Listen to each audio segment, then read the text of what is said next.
మహాశివరాత్రి పర్వదినాన్ని పురస్కరించుకుని విశాఖ సాగర్ తీరంలో ఈ నెల 26వ తేదీన 40వ మహాకుంభాభిషేకాన్ని వైభవంగా నిర్వహిస్తున్నట్టు కేంద్ర మాజీ మంత్రి డాక్టర్ టి సుబ్బిరామిరెడ్డి తెలిపారు. సిరిపురంలో సమీపంలోని టిఎస్ఆర్ నివాసంలో ఏర్పాటు చేసిన మీడియా సమావేశంలో ఆయన మాట్లాడారు. ఆర్కే బీచ్ లో గత 39 సంవత్సరాలుగా మహాకుంభాభిషేకం నిర్వహిస్తున్నట్టు పేర్కొన్నారు. ప్రయాగ్రాజ్ లో జరుగుతున్న మహాకుంభమేళా నుండి తీసుకొచ్చిన జలాలతో అభిషేకం చేయడం విశేషమన్నారు. ఉదయం 9:30 నుండి 1,08,00,000 శివలింగాలకు మహాకుంభాభిషేకం నిర్వహించనున్నట్లు తెలిపారు. పంచామృతం, సుగంధ ద్రవ్యాలు, పళ్ల రసాలతో భక్తులచే స్వయంగా అభిషేకం చేయించి వారికి రుద్రాక్షలు, పసుపు తాళ్లు అందజేయడం జరుగుతుందన్నారు. మధ్యాహ్నం 3 గంటలకు స్వామివారి కళ్యాణం, 4:30 హోమం జరుగుతుందన్నారు. ఈ కార్యక్రమానికి ప్రముఖ హాస్యనటులు బ్రహ్మానందం, అవధాని మాడుగుల నాగపని శర్మ హాజరు కానున్నారు. జీవితంలో కాలం ఎలా కాలభ్రమణం జరుగుతుందంటే 39 సంవత్సరాల నుంచి ఏకధాటిగా ప్రతి సంవత్సరం మహాశివరాత్రి నాడు విశాఖపట్నం సముద్ర తీరాన అభిషేకం చేస్తున్నాను. ముఖ్యంగా 1,08,00,000 శివలింగాలకి ప్రజల చేత అభిషేకం చేయించడం ఒక విశేషం. మరొకటి ఏమిటంటే మహాశివరాత్రి నాడు మనం ఎవరైనా అభిషేకం చేయాలి అంటే కోవిలికి వెళితే అక్కడ పూజారి మనలో బయట ఉండి ఆయన లోపల చేస్తాడు. మనం డైరెక్ట్గా చేసే అవకాశం లేదు.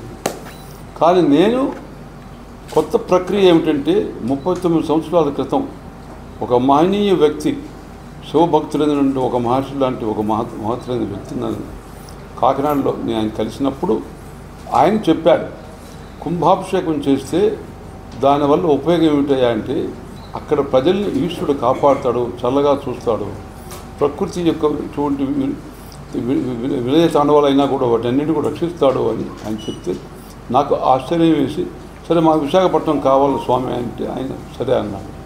39 సంవత్సరాల క్రితం ప్రారంభించాం. ఒక 2-3 సంవత్సరాల తర్వాత ఆయనకు ఒక ఉపాయం ఆలోచన వచ్చింది.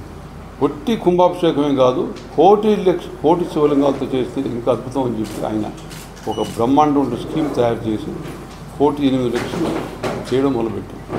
ఇది 40వ సంవత్సరం. 40 సంవత్సరాలు ఏకదాటిగా సుబ్బరామిరెడ్డిగా నా ఆధ్వర్యంలో ప్రజల చేత దగ్గరుండి నేను అభిషేకం చేయించడం అదొక నవ్వుతున్న భవిష్యత్తుని చెప్పాలి. మరొకటి ఏమిటంటే ఎవరో శాస్త్రం కాదు, ఆయన మహనీయ వ్యక్తి, శివభక్తుడు నాకు ఎంత నేర్పించి ఆయన నన్ను స్పందింపచేసి ఇది చేయమని, ఈ విధంగా చేయమని ఆయన దేవుళ్ళు ఐక్యమైపోయాడు.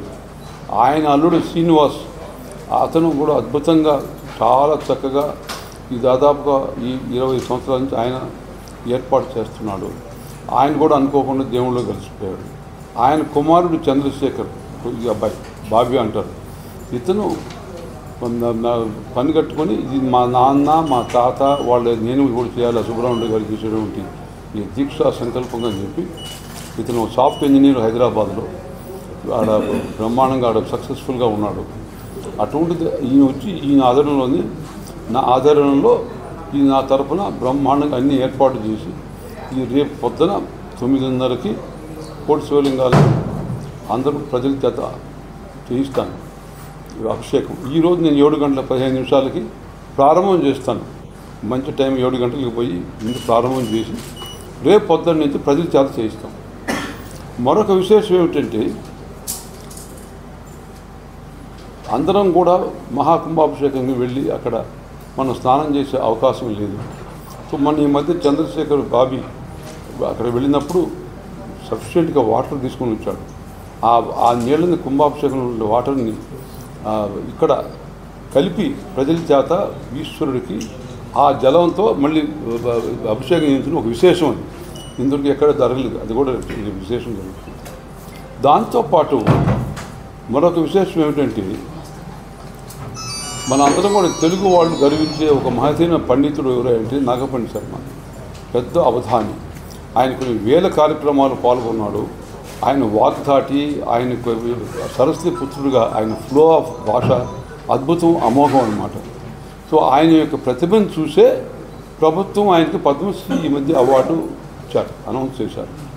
సో మేము ఈ సమయంలో మహాశివరాత్రి నాడు ఆయన ప్రతిభను గుర్తించి పద్మశ్రీ వచ్చిన సందర్భంగా నేను ఆయన్ని సత్కరిస్తున్నాం. 5 లక్షలు అవార్డు ఇస్తాం ఆయనకి రేపు. దానికి బ్రహ్మానందం ప్రత్యేకంగా వస్తున్నాడు, శ్రీధర స్వామి ఆయన వస్తున్నాడు. వారితో పాటు ఇక్కడ లోకల్ వంశీ ఎమ్మెల్యే, మరి ఇక్కడ పల్లా శ్రీను ఎమ్మెల్యే, గంటా శ్రీనివాసు ఇద్దరు కూడా పాల్గొంటారు. తెక్క నాయకులు కూడా అందరూ కలిసి చేస్తారు. మా కుటుంబం లాంటి వాళ్ళు ఈ కార్యక్రమాలకి ఎంకే రాము, ధర్మారావు వీళ్ళంతా కూడా ఈ కార్యక్రమం దగ్గరుండి అన్ని ఏర్పాటు చేస్తారు. దీని తర్వాత మరొక విశేషం ఏమిటంటే దృశ్య కావ్యం అనేది మనం ఎక్కడ చూడాలి. దృశ్య కావ్యం అంటే మీరు తెలుసుకోవాల్సింది, మామూలుగా ఒక కార్యక్రమం నాటకం అన్నా ఉంటుంది, సినిమా అన్నా ఉంటుంది, నృత్యం అన్నా ఉంటుంది. ఒక కార్యక్రమంలో నాటకం, నృత్యం, సంగీతం, పద్యం, అన్ని అభినయాలు అన్నీ కలిపినటువంటి ప్రోగ్రాం ఎక్కడ ఉండదు. అది కలిపి ఓం నమ శివాయ అనే టైటిల్తో 3 గంటల సేపు గుమ్మడి గోపాలకృష్ణ గారి ఆధ్వర్యం, ఆయన ఒక మహనీయటువంటి కళాకారుడు, ఆయన ఈశ్వరుడిగా దాంట్లో వేషం వేస్తున్నాడు. సో రేపు 3 గంటలకి రేపు ఈ ప్రోగ్రాం ఆయనకి అవధానికి